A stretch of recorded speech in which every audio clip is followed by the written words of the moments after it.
His eyes went black and he snarled, "You need to learn when to shut up." Now it's time for Puppets, Pupils, and Producers, a story of mind over matter. Cassie's truancy went undetected until she failed half of her classes. But she didn't mind because going to summer school meant she wouldn't have to work at the restaurant every day and could spend more time with Rich. As with most days, he'd pick her up after her 2 morning classes and they'd spend the afternoon together. In the evenings, he'd work at the local drive-in, where he pocketed a third of the admission fees he collected. When she could, she'd watch the latest movies from his mother's car, and he'd join her after the gate closed. When she couldn't go, she'd stay on the phone and they'd talk in between the arrival of cars filled with moviegoers. Rich hated cigarettes and said he'd never smoke himself, yet he encouraged Cassie's smoking and bought packages for her.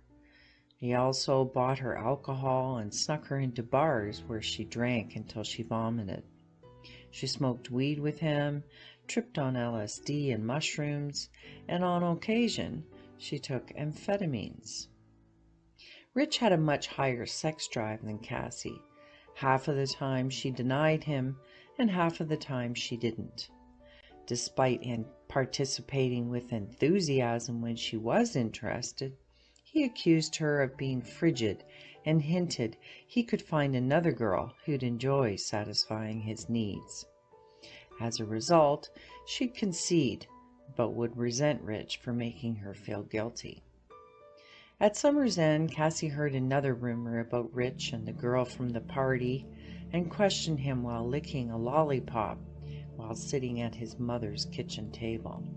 He responded by saying he was tired of her jealousy and accused her of causing a fight because she wanted to get out of having sex that afternoon. She stood to go collect herself in the bathroom, but he pushed her back onto the chair and straddled her. Then he pulled her head back by her hair and forced the hard ball of sugar down her throat. His eyes went black and he snarled, "You need to learn when to shut up." She gagged and flailed until a handful of hair tore from her scalp, and he released her. Hearing her scream, his brother came from his bedroom to investigate. Standing at the doorway of the kitchen, he found Rich putting the chairs upright and asked what was going on. Rich said he and Cassie were just horsing around, but he knew his brother was lying. After Rich left the house, his brother went to the bathroom door and assured Cassie it was safe for her to come out. When she finally emerged, he said she wasn't the first girl Rich had hurt, but he'd never admit to telling her. He added that warning her was the best he could do, and if she did not heed it, she was on her own. Cassie called a taxi, and when she arrived at home, Rich was parked in the driveway. Before he apologized and made his usual promises, he pleaded with her not to call the police. Although she hadn't even considered it, she pretended she had, and after telling him they were through, she said she wouldn't press charges on the condition he left her alone. And in that moment, she meant it. For the first time, she confided in her friends, who pledged their support and said she deserved better.